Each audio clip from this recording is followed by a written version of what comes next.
Welcome to the DYNAMO Show. This is a very special episode. It is episode 52. This is season 2 and we have 52 episodes in it. So this makes it our last show of this very special season. We've had 3 guests per show, all amazing guests. I am James Erdt, the Chief Architect of WOW for a brand called DYNAMO Entrepreneur. We support experts in living well and doing good around the world. Not only taking that oxygen mask and putting it on themselves, but also putting it on their communities. Predominantly speakers, authors, internet marketers, coaches, all kinds of people that are giving back to the world. And do we have one here with us today, Simon Liu? Thank you. Hello, hello, my friend. Good to have you on the show. Thank you for having me. Oh, you're very welcome. I can't wait to learn a little bit about your journey. Why don't we start, maybe in your earlier days and kind of some of the challenges that you've gone through, especially like with food and eating, etc. Would you care to share? Yes. I started off in sales, working 70 hours a week. Oh, wow. Killing myself like most people these days. Yeah, a lot of hours. And when you're busy, it's hard to get good, healthy, clean food. So I was grabbing a lot of things on the go, and nature catches up to you. Yes, it does. There's no free lunch. There is no free lunch. Yes. Yeah. So I got to a rifle size of 250 pounds to about 300. Oh my. How tall are you? About 178, 5'10". Okay. Yeah. So obese. Okay. That's what people label me as. Yeah. And I can't even imagine. You look great. thank you. Now I understand my body a little bit more. So learn how to tweak a few things. So your body doesn't want to be 250 pounds or 200, about 200 pounds. Yeah. And I just decided that, hey, if I'm going to reproduce and if I'm going to be wealthy, I need to be healthy, right? Working 70 hours a week and pursuing financial goals is nice. Mm-hmm. However, what were you doing at that point? Like what job? I was in sales, outbound sales. I sold Xerox, so copiers, and I sold cars for a while. Yeah. But was that here or over in Hong Kong? Here in Canada. Yeah. And when you sell copiers, you sell your soul. Okay. Okay. So why is that? Because it's the industry. It's a hard sell. And it's established, Yeah. right? And generally speaking, printing is one of those things that every business needs to do, Yes. but nobody likes. Yes. So it always ends up being a cost and cost saving, and you're butting heads with competitors. Yeah. So like any other industry. So you weren't passionate about it? You weren't jumping out of bed in the morning to go to your 70-hour-a-week work? Initially I was, because of Xerox has some technology Yeah. that I really believe in.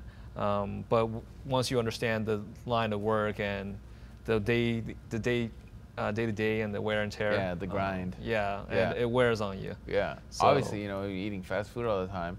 Yeah. So you just weren't making time to prepare foods and eat well and make good choices. Yeah. What was the shift? What was the kind of the aha moment?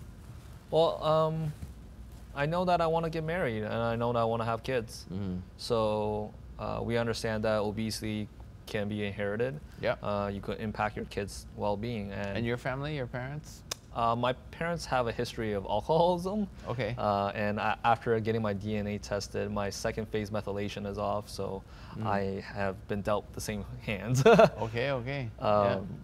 But yeah, I want to have kids, and I really do not think it's responsible. Like if you want to smoke and destroy your own life, that's freedom of choice, as your own will. But if you choose to reproduce and have kids, do not handicap them.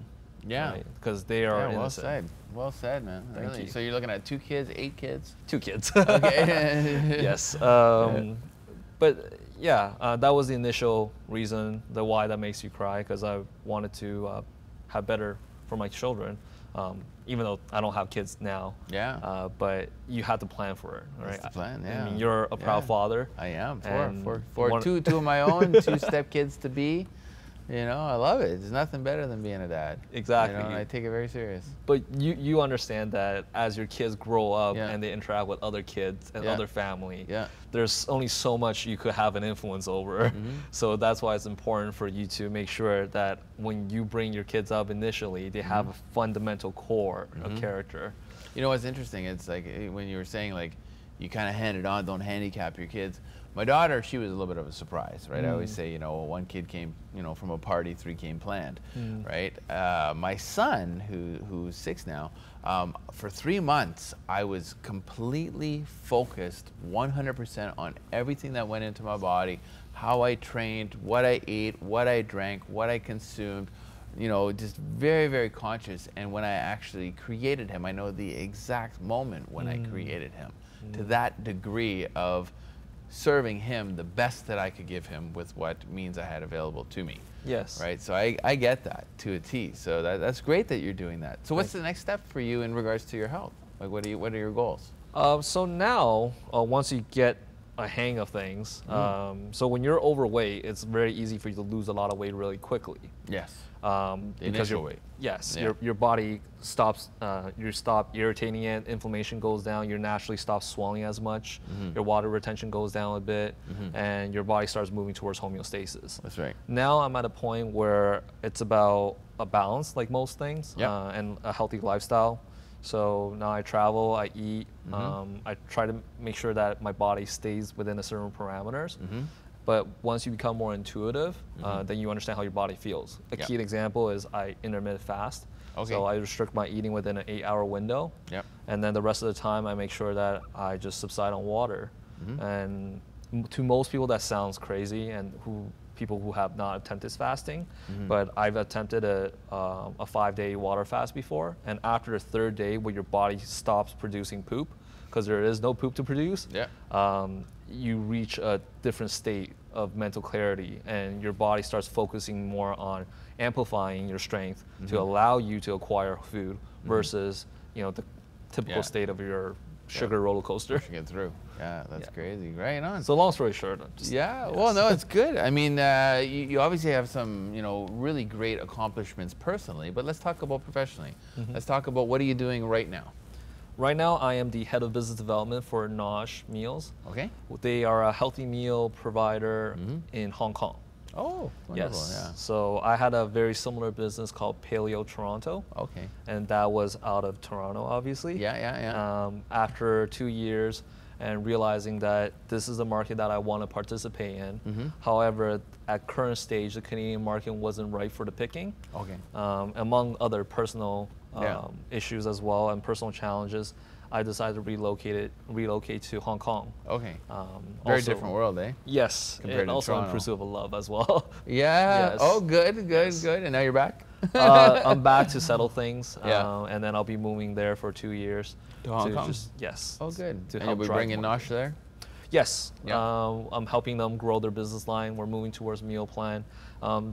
It's a bit weird, the Hong Kong market. They're a little bit behind the curve as far as education goes. So I'm looking to help provide more information and value. And just education in general, or education with like health and well-being and this kind of stuff? Health and well-being. Okay. So in Asian culture, the biggest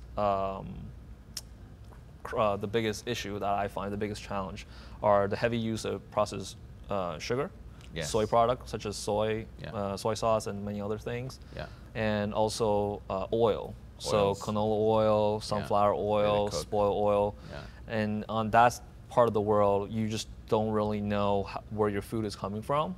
And a lot of times when food are really cheap, which is the common individual, they live off of you know, grilled cheese sandwiches. Yeah. It's not good. It's not a good health picture over there. No, no, it's not. So, I mean, now that you've, you know, accomplished all this with your personal life and you're doing such great things with your professional life, what are you going to do to give back? Or do you give back? I do give back. Yeah. Part of what I do is offer more coaching for my immediate peers. Good. I personally find with a lot of health coach and influencers that they have great knowledge, but they don't necessarily walk the walk. Yeah. And I personally struggle with this, is that the people that are closest to you, that you should be able to influence and change their life, they are often the ones that resist the most.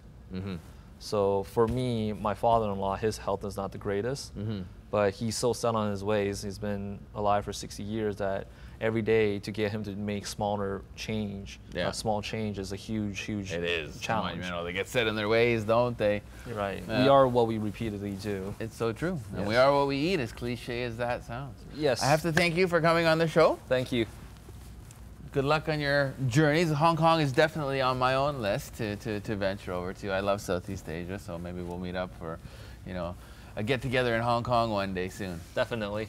I am James Erdt. I am here with Simon Liu. This is the Dynamo Show, episode 52, and we will be back right after this short commercial break.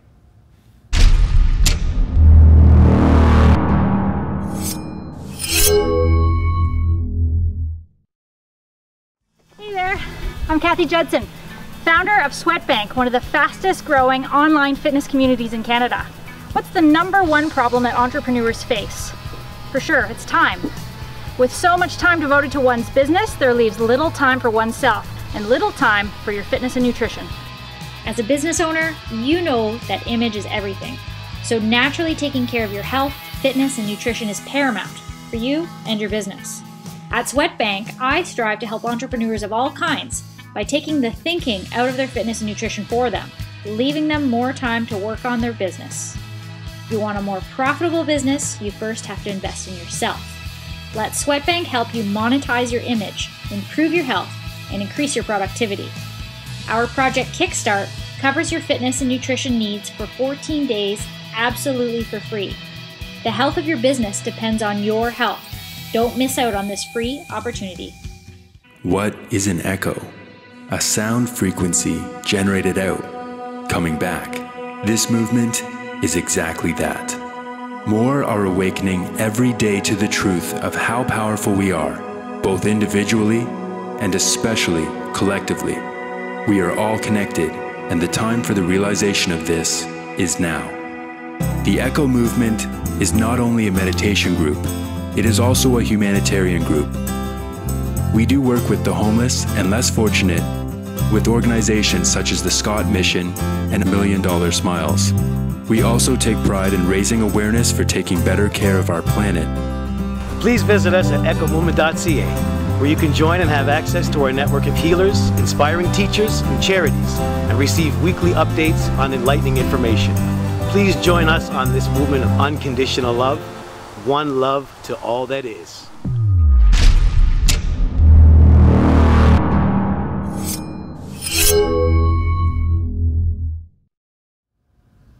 And welcome back to the Dynamo Show. I am your host, James Erdt, the Chief Architect of WOW for Dynamo Entrepreneur, where we are living well and doing good. And we have a young lady here that is living well and doing good. Carolyn Zepf, welcome to the show. Thank you so much. It's a pleasure to be here. Thank you, thank you, thank you. So, what I would love to talk to you about, before we talk about living well and doing good, which you're a big fan of, I know, and is part of your lifestyle and your work, there's always a journey. You know, and we all go through stuff, you know, to kind of get to where we are today. Do you care to share some of that path? Oof. Well, to get to my path as a therapist, I went through a ton of injuries when I was younger. And I always felt that I wanted to push through them. And I just wanted to be the best athlete I could be. And I ended up actually injuring myself further. What kind of athlete? Boxing. Okay, great, great. Yeah, I boxed for probably about 12 years or so. And it was actually before that, I mean, I did a ton of other stuff. Funny enough, not a lot of team sports, more individual sports. I did like downhill mountain biking, cross country, mountain biking, Track, a I lot did of that stuff as in well. track. I love mountain Yeah. biking and track. Very cool. It's like Very cool. adrenaline stuff, right? We You actually wanna just be had a adrenaline boxer on junkie. here, Zolt Darani. Do you know him? Oh, he's, I don't. He's up and coming, young guy. Oh, that's awesome. Yeah. He's doing very, very well. He was just on the show. Oh, good yeah, for He's him. younger though, 21. Oh yeah. You know, yeah, he has a good career He's got ahead a of big him. career ahead of him. Yeah, So, that's awesome. Yeah, but I think he's moving to the U.S. now because it's a different world down there for boxing. Yeah, for you sure, know? for Yeah. sure. And that's one thing also, unfortunately, with Canada, we're still kind of like our sports teams and stuff are not Yeah. as driven up here as they are in the States. Or for sure. supported, right? Exactly. So that's hard for Canadian athletes. For sure it is, yeah. Do you for do any sure. sports still? Are you focused on?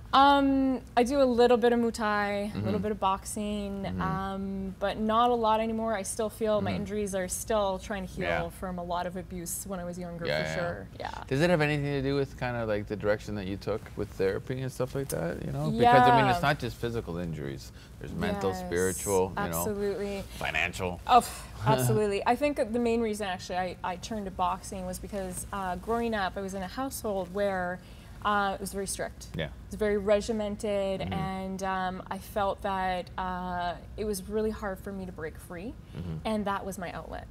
So I did turn to, I would say it was healthy but unhealthy at the same time, because I mean you are, you know, working out and getting fit, but you're also abusing your body. Like, I mean, you're in the To a degree, yeah. ring, you're, I mean, Yeah. you're doing your dryland training, you're running every day. It's hard on you. It's really hard on you. It's really, really hard on your body. Any broken bones? Any? Oh yeah, little fractures here and there. Yeah. Fractured my nose, my my pinky toe, my baby toe 3 times. Oh. How do you do that? I don't. Ouch. Kicking people in the head? I don't know. Yeah, grappling, and then you hit it on stuff. Yeah. Yeah, not fun. So let's talk about, you know, your occupation now. Okay, you know, how did it spark, and you know, how did you get into this to begin with? Well, through the injuries, through all Yeah. my injuries, I went through a lot of treatment, Yeah. and ended up seeing an athletic therapist, and I love the way that they took their approach into treating athletic-related injuries. Okay. And so I was so inspired, and I thought, okay, you know what? I think this is something I want to get into. And I was Nice. just finishing up high school, so I actually volunteered at the clinic that I was getting treatment at, and I got to see everything firsthand. And so that kind of really put me through, because I was thinking physio at one point. Yeah. But then when I got to see more of how an athletic therapist treated, I was like, oh, I think this is the field I More definitely want to go. specialized. More Yeah. specialized. I was very active, and I loved kind of that athletic community. So I really wanted to kind of keep going into that. Did you ever Yeah. second guess it? Did you ever like? Oh, yeah. Okay, so once I started going through my training as an athletic therapist and I actually finished, I didn't realize it was such a hard profession. Why would you say hard? Why would you say that? Hard on your body, because Okay. the hours are extremely demanding. Yeah. You're working with teams, or you're working individually one-on-one. What do you you're prefer? traveling a lot. I actually started getting more into the MMA world. Oh, wow. And I Yeah. really liked that. I opened up actually a multidisciplinary clinic in one of Ontario's largest martial arts facilities, and I loved it. I absolutely Nice. loved it. But you hit a burnout. You know, Yeah. you're going so hard for so long. You know, Yeah. 6-7 days a week. Yeah. You're traveling with them down to the States, because at that Yeah. time MMA here in Canada was illegal. So we had to Okay. go to the States, and yeah, it takes a bit of a toll on Oh, you. you were right there at the beginning, eh? Yeah, The early days. yeah. Wild. Very Yeah, cool. yeah, Very cool. Yeah, I'm yeah. a huge MMA fan myself. Oh, so, that's awesome. Yeah, I watch religiously. Yes. You know, what is next for you? Like, where were you say? Let's go 5 years. Let's go 5 years into the future. Oh, Let's talk about the vision board. What's on that vision yes. board? Well, I'd like to challenge myself to grow kind of outside just being. Right now, I'm a manual therapist in clinic, and I have my private practice. And I kind of want to challenge myself to grow outside of it. Like, do I Okay. want to start into doing more? I've just actually recently started back doing some YouTube videos. And I'm Nice. like, where do I want to go with this? Do Nice. I want to become more an educator? Do I want to become a teacher? Do I want to become a YouTube superstar? Like, you know, Yeah, kind of like or what, all of the where do I above. want to go? Or all of the A mix, above. a merger of all. Exactly, and where do I want to go on my personal journey? Because that's one thing that I feel that I shut myself down. I focus on the goal, and then I don't really enjoy the journey getting there. And then I look back and I go, oh, I really should have enjoyed that journey, because Being more Oh my present. gosh, yes. Being in the moment. Instead You of know what? focusing on the next moment always. Absolutely. And Getting ready even- to get ready. Yes. And even to your question, where do you want to be in 5 years? It's like more like, I need to be more present. Yeah. I can't answer that. I have to live in the moment. Yeah. But yeah. It's funny when you say, you know, a merger between, you know, doing the YouTube videos and Yes. teacher, guide, inspirational Yeah. speaker, whatever it may be. We're all becoming it. I think so, right? Everybody Yes. is becoming some form of a reality show. Yes. It's crazy, right? Right? So I totally to agree. live your best life, Yes. because all eyes are on you now, and it's just Yeah. kind of commonplace to be real and to be authentic Right. and to be genuine and to not have the photoshopping and the polishing and the video editing Right. going on, Right. and just being your best, because all eyes are on you all the Yes. time now in this new Yes. emerging social media world. And this is awesome. I think you're dropping the veils to it. And Yeah. I really want to be more present with that. Like, I Yeah. think that would be awesome to dive more into being I able to love do it. that. Say it Yeah. again without wanna. I'm going to. There you I am go. doing it right now. You're I'm doing it right now. You're jumping with into you. the fire. Look at that. That's Absolutely. awesome. So let's talk about osteopathic manual practitioner treats. Yes. Well, so I went back to school to become an osteopathic manual practitioner, and the schooling for this is crazy. In Toronto, they have a program that's 5 years long, and then you have to go on to write a thesis and then defend it. And Hamilton also has a program that's about 4 years long. So I decided I wanted to be the best therapist that I could be for my patients, and part of that was going deeper. And osteopathy is, it's almost like a philosophy in a certain sense. Yes, you learn a ton of treatment skills and techniques to add to your toolbox to help patients, but it's really a philosophy of being present with your patient, to being a fulcrum for your patient, to allow their tissues to unwind around and kind of help themselves treat themselves. Heal. And heal. That's amazing. That's amazing. Yeah. And how do you give back? How does Carolyn give back and pay it forward? I've had a few friends that have passed away, ALS and from cancer, and I tend to like to give back by giving free treatments. Not everybody can afford to come in for treatment, to help alleviate through pain, and just help give them, you know, some motivation to get through what they're getting through, even their day, or, you know, another treatment, what they're going through. So I give my time. I give my expertise to them. That's so important. Treat them. And if you were to share with our audience how they find you? I'm here in the GTA in Toronto. Yeah. Do you have a website too? I do. It's my name, carolynzepf.com. Yeah? Yeah. We'll spell it for them just so they know. Okay. So Yeah. it's www.carolyn, CAROLYN, Zepf, ZEPF.com. Now, on a final note, 3 people that inspire you. Oh, my fiance, Brandon Krieger. Yeah. Yeah, And we're who going to will be be on. seeing of him very shortly. Yeah. He drives me to be the best version of myself love it, each I and love every it. day. My mom, her struggles and what she's been through in her life inspires me to be the best person I can be. And I would say my dad as well. My parents played a Amazing. huge role in my life. Big heroes. Yeah, That's definitely. awesome. Very good. Yeah. Well, thank you so much for Oh, jumping you're into so the fire. That's welcome. great. My pleasure. And stay tuned. After this short commercial break, we are going to hear from Carolyn's fiance, Brandon Krieger, coming right up.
Heroes in Black is an organization aimed at rebuilding, inspiring, and employing homeless and at-risk youth. Our goal is to create positive solutions in a world where negative solutions are so readily available to them.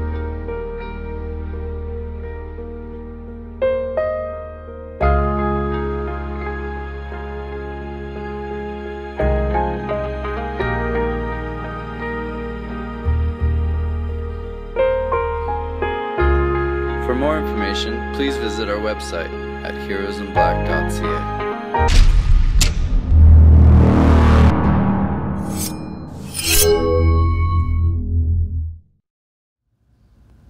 And welcome back to the Dynamo Show. I am your host, James Erdt, the Chief Architect of WOW for Dynamo Entrepreneur. I am so proud to say that we've come through season 2 and we are at our very final guest, our anchor, Mr. Brandon Krieger. How's it going? Yeah. Thank you for being our last guest for season 2. You know, big things to come moving forward, and we'll share all about that. Hopefully you stay tuned with social media. But today we're going to talk about Brandon. We're going to talk a little bit about your youth and maybe some of the challenges that you went through. Oh, awesome. Yeah, it's interesting because you look at all the youth that you talk to and you kind of look at the stories. I know for myself growing up, I had a problem reading. Okay. I had a problem reading in grade 1, grade 2. They looked at like I would never be able to read. Yeah. So my grandma, and she's one of my main mentors, looked at it saying, okay, how can we do this? So I went to specialists and went to doctors, and they were like, okay, well, he's not going to be able to read. And she finally met with one person to think outside the box and said, you know what? Give him sports magazines. Let him look at the pictures. Yeah. And that started me getting to reading.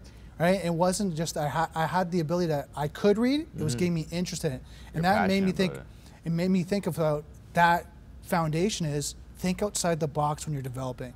Think about how you're going, because some people might go left, some people might go right, but she always taught me, like, you know, do what you feel passionate about and look at the different strategies, look at how to do it, because you can do it, it's just which way you're going to go. And that's so important. I mean, especially with a lot of kids, because not everybody learns the same. Exactly. You know, we get put into this system, right, you know, of schooling, et cetera. And I happen to be one of those kids as well. You know, for me, it was, you know, ADHD. I was incredibly bored with certain things and growing at the slowest pace of the slowest person in the room. Right. You know, because it's a class environment, right? Where I thrived was more like, you know, when I got into my early, you know, 20s, you know, into my 30s, where I was going to personal development crash courses. I would go, I would get what I need because I was passionate about that particular subject, like you were the books. Right. You know, get what you need, learn how you learn, right, and then apply it. Exactly. You know, that's the goal. So then obviously, you know, you move forward into, you know, your teens, and then from there you it was were kind reading Sports Illustrated. Well, Swimsuit edition. Swimsuit edition. Most definitely. I had a stack because I'm stacking them under my bed. But then what happened was it was one of those things that we find is like, as you know, ADHD, you kind of find out where's your path. And I've gone through like 7 different careers, not just jobs, right? I was in security, I was warehousing, I worked, you know, I was going to go to the police force. So, like I did all these different careers. IT for a while. Yeah. So I jumped from career to career to the point where. Why so much jumping?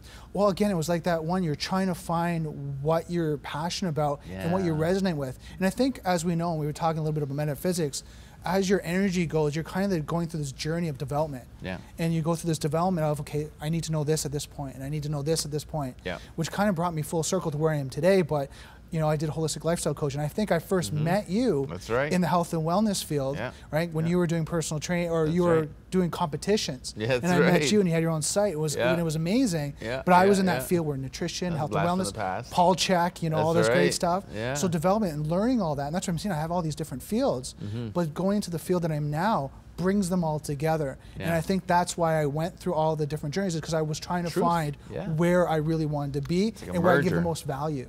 Merger of all your experiences. Now, any big life challenges? You know, anything like outside of like just jumping from career to career, being a serial entrepreneur? You know, any life challenges? For sure. I mean, I went through a challenging divorce. Okay. Right. Yeah, me too. Yeah. I know that feeling. Sucks. Yeah. And what happens is. And congratulations. You know, I'm engaged as well. So. Thank you. Kudos to you. And you just interviewed my fiancée. I know, it's awesome. She gave you the introduction as well. Exactly. On the way in. She's amazing. Yeah, it's good for you. When I went through the divorce, it kind of taught me, and a lot of people, and anyone that's going through divorce, thinking this way: what's your responsibility in it? And that's what really opened my eyes, was because a lot of times when I first started I was blaming the other person. Yeah, poor me victim role. Yeah, blame. but then I had to look in, and this is where something where you look at personal and professional development. What's my accountability? What did I do to create this situation? And what do I need to learn from this? And that changed the whole scenario. Yeah. It changed the whole situation. So now I look at things differently, and I was able to overcome that very quickly because I had that, you know, insight to kind of say, look, you know what? This is my responsibility. I need to change this. I need to do the actions here to heal myself and how to develop it and do better for my next relationship. And that's well said. You know, that's very well said. You know, when I looked at everything, and the only thing that I could come up with was grow hair. Right. You know, and that was out of the picture. And you know, so okay, next chapter. Right. So, but it's true. You know, really looking and putting that mirror up and saying, hey, you know what? I could have done this better. I could have treated this person differently this way. I could have treated myself better this way in this particular situation and or relationship. Right. And then we learn, we grow, and we move on. You know, and hopefully we bring all these great, good gifts and knowledge and experience to these new individuals that have also gone through that journey, bringing their good gifts. Exactly, and that's how we evolve, right? Yeah. And I know you talk about this a lot, is the evolution, right, and our success. Yeah. You know, and how can we give back? When you have those experiences, how you can give back to the people around you is to help support them when they're in this situation, because sometimes they're in the thick of things, in the quicksand, right? And they don't see, you know, different ways of looking at it. So us having that experience can kind of go, okay, hold on, I understand the pain, I understand what you're going through, but here's what you need to do, and here's a strategy. How to get there. How it's going to get you out of that, so you can breathe and still step have your by shirt step, and everything. Baby steps, you know, and reminding people that a mountain is climbed one step at a time. You know, people want to go from here to here, and they don't think there's, you know, a journey. Like, we all go through this journey. And, and what's really cool about social media nowadays, and I know you're becoming a really great social media expert in some of the videos that you're doing, you know, I commend you on them, because you're really putting your heart and soul out there and your experiences, and you're obviously very knowledgeable in 7 different topics, you know, from all the stuff that you've done in your life so far.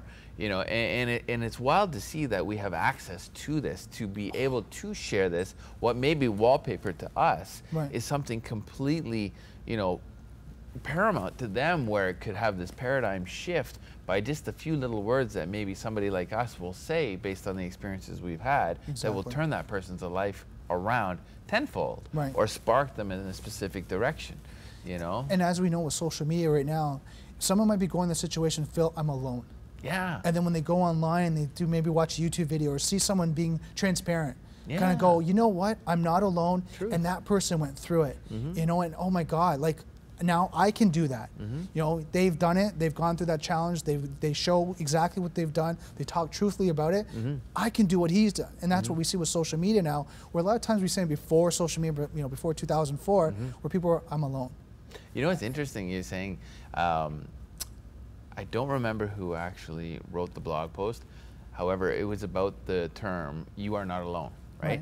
And for email marketing, it was they did a study of what is the most opened clickbait type title, and it was, you are not alone. Wow. That was the most opened in history. Right. You are not alone. And you could tell about the psychology behind that. Yeah. How many people want to feel connected. Yeah. Right. And we talked about this before, is about being human beings, right, on this planet. We're all connected, and people want to feel that connection. They do. So it makes total sense. And it's wild because now everything is getting more desensitized, you know, and we're getting less connected, even though we're more connected. We're getting less connected physically, like this, in person. We're getting more connected, you know, through electronic means. So it's this unique merger. How do we bring people back out again, you know, to connect in person? Kind of have that yin and yang, have that happy balance, right? Having that happy balance. And it really comes down to the individual, to making an effort to go out and do that. For sure. Right? So now I know that you've done a lot with this, you know, social media stuff, and I love some of the topics that you have. You're now moving towards the cybersecurity sector. Yeah, right? So what happened was in 2004, I opened up, I was actually working with Carolyn at her clinic. Yeah. So I was the clinical director. Okay, great. So I was doing all the management, the staff, the budgets, the finance, and I did the marketing. Well, 2004, as we knew, YouTube was starting to come out and blogging was coming out. No one was doing it.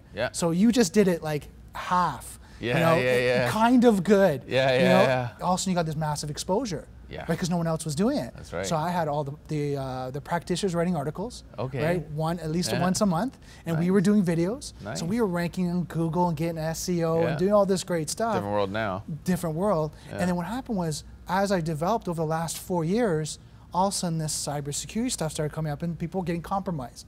Facebook was getting hacked, their website was getting hacked, and I'm like, okay, what's going on? Like, what's happening? And then so it's like Pandora's box. So I started to dig deep and kind of was like, oh my God, I can't believe all these things are happening. Like, I didn't know.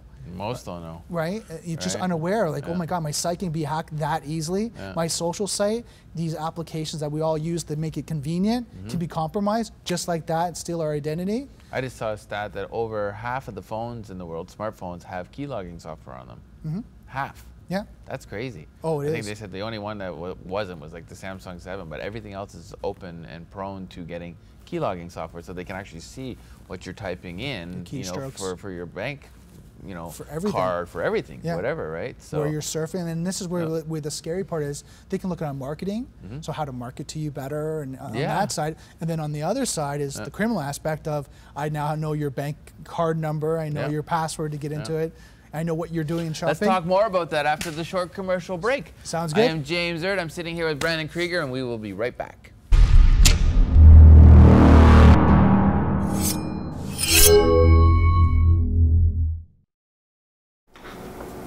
Hi, I'm Andrew Judson, co-founder of Additional Nutritional. As an entrepreneur, I know what it's like to be on from the moment you wake up till the moment you go to sleep. So today, I wanted to make sure that I gave you 3 nutritional hacks for the busy entrepreneur, intrapreneur, or employee.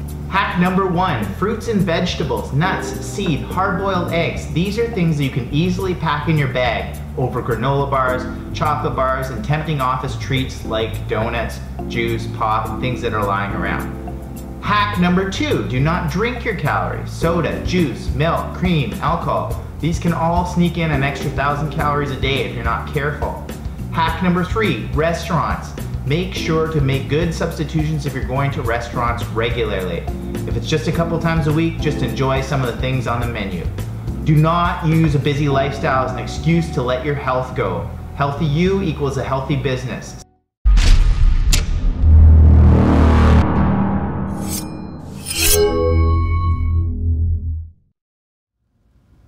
Welcome back to the Dynamo Show. I am James Erdt. I am sitting here with cybersecurity expert Brandon Krieger. Let's talk about why entrepreneurs, okay, there's a lot of entrepreneurs watching this show, should be concerned about cybersecurity. Maybe talk to our audience a little bit about that. Well, the one thing that you see, and I'm sure you've seen this, James, is a lot of us are going to these seminars, going to these webinars about business development. That's right. Sales, marketing, development, but we don't look at the risk about it. Yeah. And how fast we can actually lose our business. Right? And I've seen, like, talking to clients and seeing their identity get compromised, their website get compromised, and then losing $5,000, $10,000, $20,000 within a day because all of a sudden their marketing funnel, their sales funnel is down, right? And they don't know what to do, and then they have to pay to get that fixed. So when I talk to entrepreneurs, business owners, I say, look, you know what? You have to look at the balance. You have to look at development, but also protecting that as well, right? And then what happens is they need to be concerned. Anytime they're looking at marketing efforts, they're looking at business development, looking at strategies, they have to look at the risk of losing that as well, right? Because as we know— Do they look at it reactively or proactively? Proactively. You got to be proactive, and that's what I'm saying in the planning phase. Right? They should go, okay, we're going to develop this website and this marketing phase, and we're going to do all this campaigns, and this is great. But what's the potential of, you know, the servers going down, right? Someone hacking and compromise it. How can we recover fast? How can we do all these things? How we can back up our list? Like some of these e-commerce solutions are taking people's credit cards. Well, how can we protect that?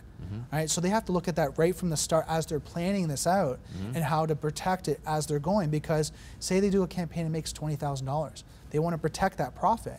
They don't all of a sudden lose that and go, oh, by the way, we got compromised, and now have to pay in $40,000 to fix that, to pay our clients back, to do all that, and to recover from it. Any horror stories that come to mind? Just something that you could maybe share? Most of them shock like, us a little bit. Well, I mean, most of the horror stories that I've been dealing with right now, and this is, I was in Ottawa last year, and talk about horror stories when it comes to cybersecurity. There was one girl that got her picture taken online, and they photoshopped her image, and they put on a younger girl with naked body and so forth, and it went viral. And this girl now, she was like 14 when this happened. She's 21 now. She has to keep changing her identity.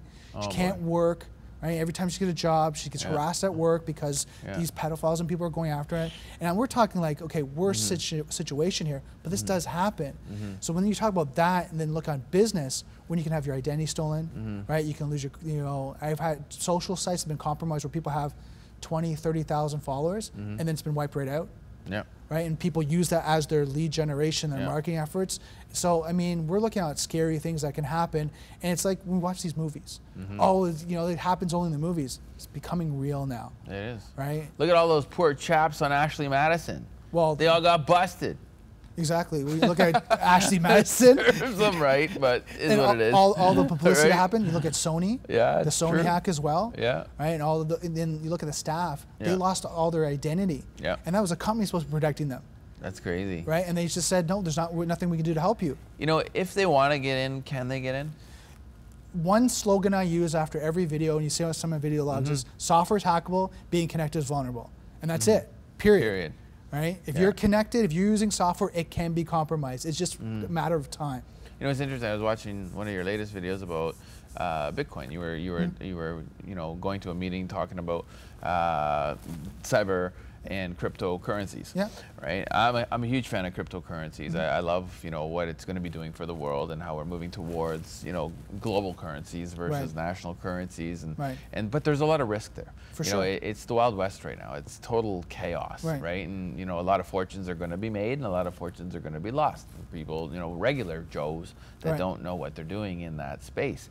You see things come up like that one hack where they lock you out of your computer in the hospital and they say ransomware and they say, okay, well, you have to pay 3 Bitcoin, 4 Bitcoin, 300 Bitcoin, $300, whatever. And they're using this to collect money, so it's giving it a really bad press and name. Where do you see the future of cryptocurrency, and do you have any views about the security behind it? So what happens is we have kind of the yin and yang, the light and the dark of it. The light of it, the great stuff about Bitcoin and the currency and the cryptocurrency is that it's available to anyone. So you can use it, and the development of it right now is so accessible. Right? So you can use it, you can look at different types of purchases online now, and look in Canada, they have little ATMs around. So you can start to use it, and the growth of it now is exponential, that it can grow as much as it wants. It's not controlled. The dark side of it is how hackers, when we call them black hat hackers, are using it. Like we looked at the hospital in the Presbyterian Hospital in Las Vegas, or Los Angeles. So when you were talking about where they got compromised, well, they basically encrypted their whole system and they had to put them from ransom. And that's the dark side of it. It's not going to be able to control. Like we have our banking industry, where they can control it. Well, you can't transfer more than $10,000. And if you do a compromise, there's insurance. It's all these, bells and whistles and insurance there. Well, the bad side of cryptocurrency is there's not. Anyone can use it. True. Anyone can do anything with it, if good or bad. From anywhere in the world. Good or bad, sometimes right? untraceable. Well, basically it is untraceable because what happens is the way it's designed. Our legal system doesn't have access to it. Right? What's interesting though, like you've heard of the Silk Road, you know, like how they designed it for illegal activities, but now the world is kind of adopting something that's worked really well for the underworld. Right. And you even see governments heading in that direction now, adopting it or in some way, shape, or form regulating it. Eventually it'll be regulated. We'll in see. some way, shape, or form. We'll see, because I mean, the only challenge is when you look at the dark web, a lot of these things can't be regulated because it moves. It changes direction. Yeah. Right? And that's, we've set up the internet, which a lot of people don't know what the internet really is. It's a collection of servers all over the world. So if someone in Russia creates servers and no laws and regulations, they can do whatever they want. Yeah. And then me from Canada can use their servers because I have access to the internet. Yeah. So it's interesting though, like how it's like take for example Theresa May. She wants to like regulate and control the internet, you know, from free speech, etc. And there's a lot of pros to that. You know, if you look at it, and if you have children, you know, I have young kids, and my boys 6 and 8. Like I walk into the room and they can be surfing anything, and it's very difficult at times if they get a new gadget or whatever to make sure that you put all those little things in place where they can only surf junior content, etc. But it's accessible now to everybody. Sure. Like they get access to all the information, the good and the bad. Well, the scary part of that is with kids, they're smart. They are. So even the parents going, okay, I'm locking this down. There was one client that I was working with where the kid had an application that hid their applications. So when they gave him the phone, they were like, oh, okay, you're fine. But then the kid unlocked this application, and then it showed all these other icons and applications that they were using. But they wouldn't have known. Oh, it's crazy. So, my 6-year-old rolls up the other day, and he was in some game, and he made it to some level, and what do they call it? Freemium games, right? Where you can get to a certain level, and then you want to beat the big boss, but it's going to cost you $139 US. And I'm like, son, you're 6. Right. Okay, and you want to beat this boss for you're asking me for $139 so you can get to the next level right now. It's and like, they're like, yep. It's like, oh yeah. It's like, what's wrong with that? Right? It's like, Yeah. and to them it's just like normal. They're desensitizing them to the easy spending of this money, gaming. I think Apple did it the best and started that psychology is that when you buy apps for $1 or $4, they started that psychology that when we used to buy like Microsoft apps, is hundreds of dollars. Now you can buy an app and just swipe and okay, it's $1.99. But they sell 1 million of them or 1 billion of them. Right, but I think it's the psychology aspect is now it's so accessible. What's $1.99? What's, I'll just pay for that. Where if we were going to go buy a Microsoft app for $300-400, you kind of think, oh, hold on. That's it. Let me think twice about that. But hey, let me get this ebook or this app or this golf thing or whatever. It's only $1.99. I'll get it. And we're desensitized to how much that's worth.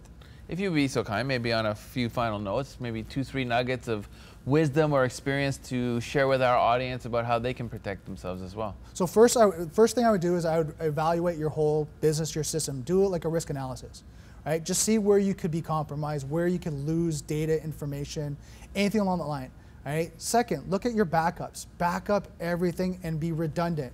Right? Back up your social sites. Even if you have a list of people, like on Twitter, back that up.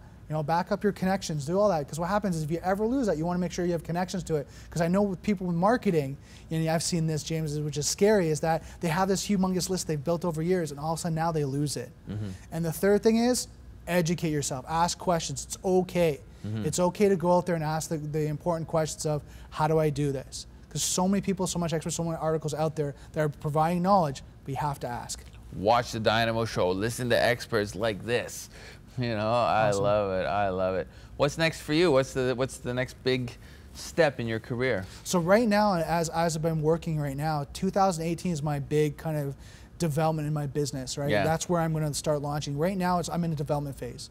So I'm out there, I'm talking about my journey. You're moving, shaking, doing. Really just kind of showing people that this is my journey of developing how I'm doing it, how I'm becoming this cybersecurity professional, and then 2018 is just going to be that. Boom. I wish you all the best in 2018. I'll be watching your videos, man, getting educated myself. Awesome. I'm sitting here with Brandon Krieger. I am James Erdt. This is the Dynamo Show. This is episode 52. I have to send out a sincere attitude of gratitude. I am genuinely and authentically thankful for you guys tuning in for the past 52 episodes. Stay tuned for some really big announcements to come. Watch my social media, guys. Thank you again. I'm James Erdt. Peace out.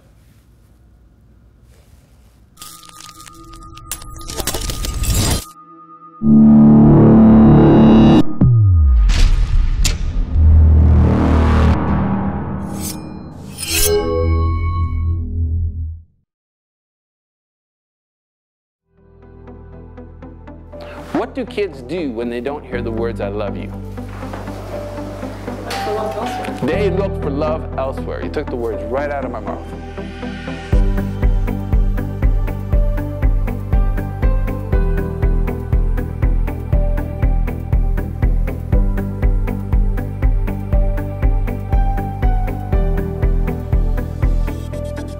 Look at this, like we did barely even announced it. Your heart brought you here. This is not your head, this is your heart. And it doesn't matter if you have 1 penny or $1 billion or some heart to give or some love to give or some kindness or compassion to give. Anything that comes to your mind, in your head or your heart, we're open to your ideas. And I'm going to talk about sustainability tonight, because without sustainability, which is the key word that I all want you to take away tonight, this is in vain. There's no reason for this, okay? We might have a temporary Band-Aid fix. However, we're looking for long-term sustainable change where we have some kids that have lost their way, that have been to hell and back, that are in hell right now. Kids are dying in the streets right now.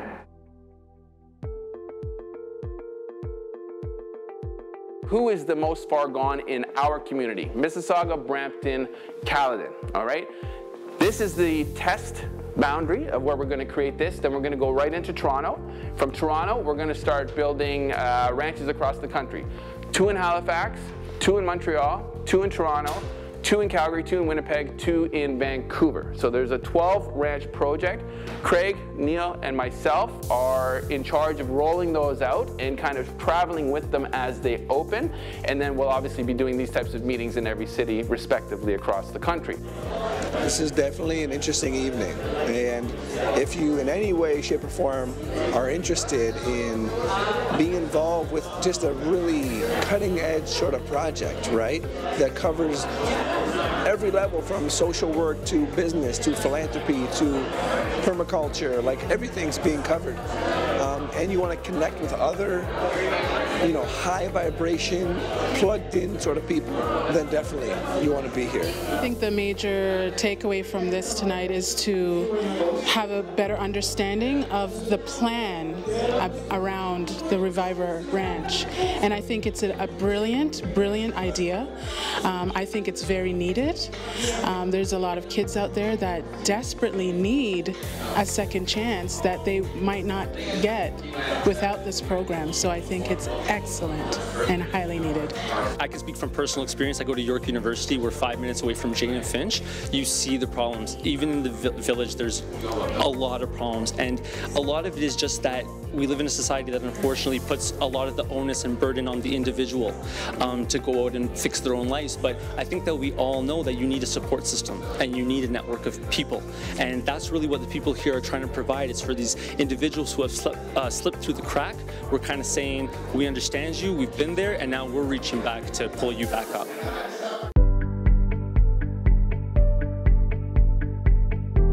The first group of kids, 12 kids, will ultimately probably build it to a few more beds, but we're going to start with a very controllable group of 12 kids to do a beta project for 18 months, okay? Simultaneously, alongside the 18-month rollout of the beta, we're filming the Reviver movie. I can definitely relate to it.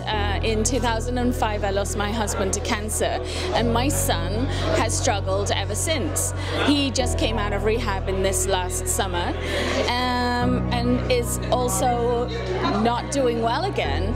And I think that had there been a project like this years ago when he really needed help, and he still does need help, but he's too old for this kind of help now, but had there been a project like James is doing now, I think it would have really helped him and saved him from going down the path that he's currently going down. Sometimes it's nothing to do with whether they're bad kids or what. It's really to do with the circumstances that they're in and the way that they deal with it. My kid was educated privately and had a great upbringing and just went down a bad path. It's really very important for us to try to get these kids early and try to help these kids where we can.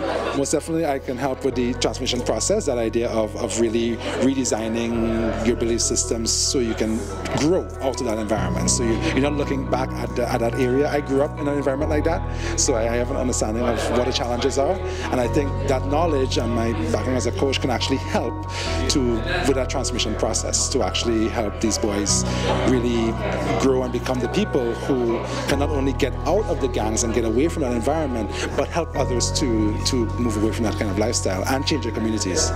For me, when I was younger, I was a troubled youth. These are the people that they're trying to help. So for me, it's really important to get like-minded people who have actually walked down the wrong path and then taken the necessary steps to correct their life, just simply because they have more rapport than a lot of the people who are currently in the industry.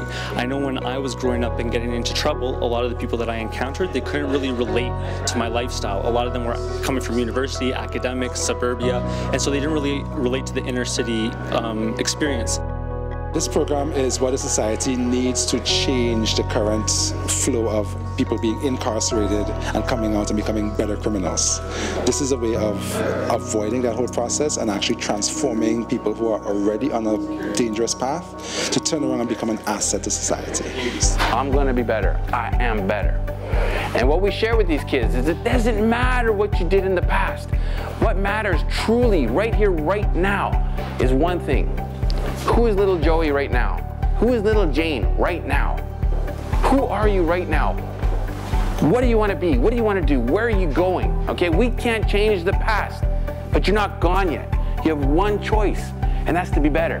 It's a personal thing for me, right? My brother was one of those kids. I mean, you know, I say it like he's dead or something. He's not. He's unfortunately, he's in prison, right? But he really could have benefited from this because my brother, I watched him firsthand make these really dumb decisions. I wish there were programs and plans that was available for us to take advantage of, so he wouldn't be where he is right now. We want to have it so the worst of the worst of the worst kids that are potentially on their way to prison or death are banging on our door. I want in Reviver. I am ready to turn my life around. I am a genius. The reason I do this stuff is because I am a genius. I hate school. I don't learn like other kids.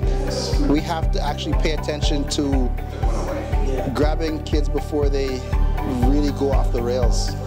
To have these kids realize that there is something different they can do than what they're doing. What they are doing that gets them into this system, their actions, their decisions, but their actions, but it's not the core of who they are. These are good kids. Circumstantially, they have lost their way. Circumstantially, they might have a gun put in their mouth and say, if you don't go stab that other kid, we're going to blow your brains out tomorrow. Or we're going to go rape your little sister. Or we're going to go kick the heck out of your dad. Here I am standing, and life is the most amazing it's ever been. So I have a lot of compassion for working with these young men because my husband was a gang member, and I know the circumstances that he grew up with. And I just saw the humanity in him. You know, a lot of people saw him as a throwaway, but I knew another side. Being one of these troubled kids myself, didn't have much support in the judicial system, if you will, and you know, been to a couple different jails and stuff like that. Didn't see any kind of great rehabilitation efforts going on in there while I was there. And this is more of a, like James always says, it's a boot camp of love. It's not your traditional crazy boot camp where, you know, you're getting military style put in check. It's more of a loving, molding, guiding type atmosphere, which I think is definitely a plus for these type of kids and the issues that they go through. What I'd love to do is invite you guys out to the second and bring one friend. One person that you can think of that is the best fit for what we discussed tonight. Okay, just one. I'm going to be there. You got to be there. You want to be there. I would love to be a mentor. I would love to even donate. We have a business, so we do t-shirts, even to provide. This program is needed so badly that I don't understand why there's not prime ministers here today. I am a Canadian, all right? The boys that are coming to this ranch are Canadian. Right now, especially in the world, with all this crap going on all around the world, that seems to be getting forgotten in a lot of places. And we're here to remind the world that Canada has got it right.